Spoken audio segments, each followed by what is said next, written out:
पितरों की अरे नीचे करो आईडी, नीचे आईडी, आराम से आराम से आराम से आराम से।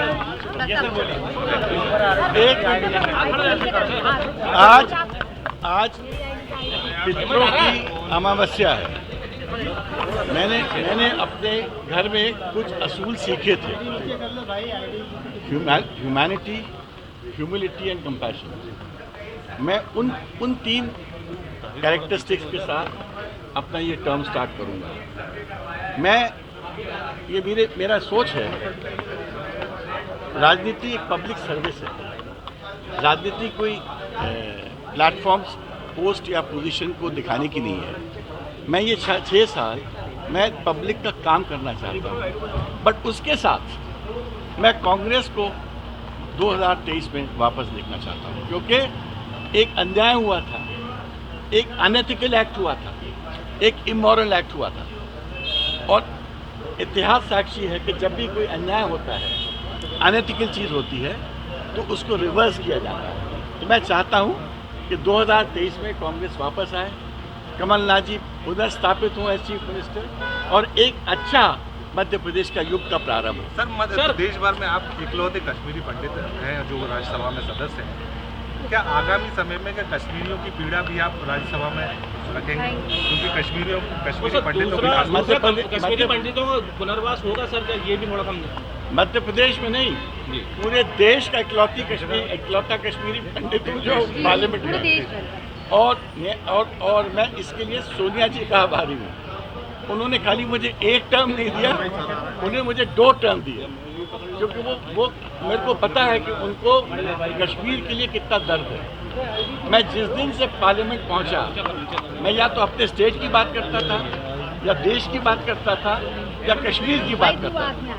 और मैंने ऑलवेज सरकार से बोला कि जब तक कश्मीरी पंडित का पुनर्वास नहीं होगा, तब तक कश्मीर में शांति नहीं आएगी। ये मैंने अपनी स्पीचेस में बोला, और मैं तब भी मैंने पूरी विनम्रता के साथ होम मिनिस्टर साहब को बोला था।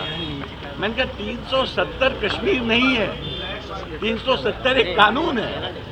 कानून आप हटा सकते हैं, बट कश्मीर में व्यवस्था लाने के लिए आपको स्टेट्समैन होना पड़ता है। इस बार लड़ाई लड़ेंगे आप पुनर्वास के लिए कश्मीर पर? ये मतलब इस बार नहीं, ये मेरी तासीर में है। और मैं आपको पता नहीं, 2000 में मैंने कश्मीर के जो पंडितों का जो कैंप है, जबलपुर से वहाँ एक एम्बुलेंस डोनेट की थी, एक कंप्यूटर डोनेट किया था। जब भी कश्मीर में विपत्ति हुई, चाहे उड़ी में हुई, मैं वहाँ सामान लेके पहुँचा हूँ। राजनीतिक रूप से नहीं पहुँचा हूँ, समाज सेवी के रूप में पहुँचा हूँ।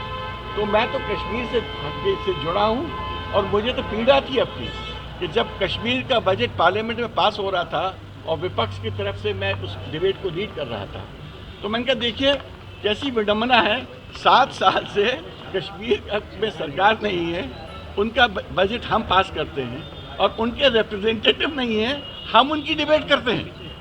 तो आप चाहते हो कश्मीर में अगर शांति आए तो कैसे आएगी, जब तक आप उनके रिप्रेजेंटेटिव को वापस नहीं लाएंगे। तो इसके लिए कोई खास मुहिम फिर आप उठाने वाले हैं नए सिरे से? नहीं, देखिए डिलिमिटेशन कंप्लीट हो चुका है। मेरे को पूरी उम्मीद है कि इसके बाद इलेक्शन होने चाहिए, और सबसे पहले कश्मीर की स्टेटहुड की बात होनी चाहिए। सर, जेपी नड्डा मध्य प्रदेश के दौरे पर जिस तरीके से हालात मध्य प्रदेश में देखने को मिल रहे हैं, तो उसको लेकर कोई उनसे मांग है आपकी कि बीजेपी को इस बारे में भी ध्यान देना चाहिए, महंगाई के मुद्दे हों, चाहे अन्य सारे मुद्दे हों, बेरोजगारी के मुद्दे हों? देखिए, जेपी नड्डा साहब का तो मैं दूसरे कारण से भी बहुत आदर करता हूँ। वो जबलपुर के दामाद हैं, और उनकी बिटिया, उनकी वाइफ मेरे से जूनियर थी कॉलेज में, मलिका जी मेरे से जूनियर थी कॉलेज में। तो वो खाली जबलपुर नहीं आ रहे, वो अपने ससुराल भी आ रहे हैं। दूसरी चीज़, जहाँ तक बीजेपी का सवाल है, जो राइजिंग प्राइसेस हैं, चाहे वो फ्यूल की बात करो, आप महंगाई की बात करो, चाहे आप सब्जी भाजी की बात करो, फर्टिलाइज़र की बात करो, हर चीज़ जो दिनचर्या की चीज़ें हैं, सबकी प्राइसेस इतनी बढ़ चुकी हैं कि एक सामान्य आदमी का कमर तोड़ चुकी है। तो इसीलिए आपने देखा होगा रिसेंटली सेंट्रल गवर्नमेंट ने कुछ एक्साइज ड्यूटी रिड्यूस की है, but this is too little too late. बहुत सारे बड़े स्टेप्स आपको लेने पड़ेंगे। रघु राजन जैसे लोगों की बात सुनना था इनको। जब रघु राजन कह रहा था देखो डबल डिजिट के ऊपर इन्फ्लेशन आने वाला है, मतलब आपको उस वक्त कंट्रोल करने में डिफिकल्टी जाएगी। समवेयर बीजेपी के साथ मेरे को लगता है कि अच्छे सलाहकारों का अभाव है, चाहे मध्य प्रदेश हो चाहे देश हो। केंद्र सरकार घटा रही है,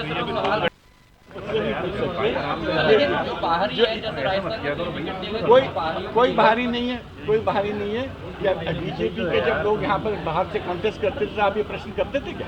सर वेटेज मध्य प्रदेश में सरकार को कम करना चाहिए क्योंकि केंद्र सरकार ने कम किया पेट्रोल डीजल पर, लेकिन मध्य प्रदेश में वेटेज कब तक कम नहीं करना चाहिए। अगर आप कहते हो आप लोकहित की सरकार हो और आप लोकहित के काम नहीं करोगे, लोग कैसे आपको लोकहित समझेंगे? इसलिए मेरा कहना है सबके दाम कम करिए, नहीं तो गरीब की पीठ कमर टूट चुकी है, महंगाई चरम सीमा पे है, और अगर आप चीज़ों को ठीक नहीं करोगे तो मुझे नहीं पता इस व्यवस्था को कब तक आप बना के रख पाओगे। सर लोग के मामले क्या मानते हैं, क्योंकि दिनों दिन कहीं ना कहीं आचार संहिता ग्रामीण क्षेत्रों में लगी हुई है, लेकिन आप लगातार सरकार ये एक नई कानूनी तासीर है कि इलेक्शन कमीशन की बात कोई सुनता नहीं है। इलेक्शन कमीशन अपने ही कानून को इम्प्लीमेंट नहीं करता है, रिपोर्ट करो तो एक्शन नहीं लेता है। जब हम लोगों ने अमित शाह जी और मोदी जी के कई वायलेशंस बताए, वो खारिज तो हुए, बल्कि जो इलेक्शन कमिश्नर ने उसमें बोलने की कोशिश की उसको बर्खास्त भी कर दिया, हटा दिया। इलेक्शन कमीशन है, क्या आप ये कर पा रहे हैं? नहीं, अब तो स्टार्ट हुआ है, वायलेशन होगा तो हम लोग उस पर बोलेंगे, और नहीं मानेंगे तो हम कोर्ट भी जा सकते हैं। ठीक है, थैंक यू।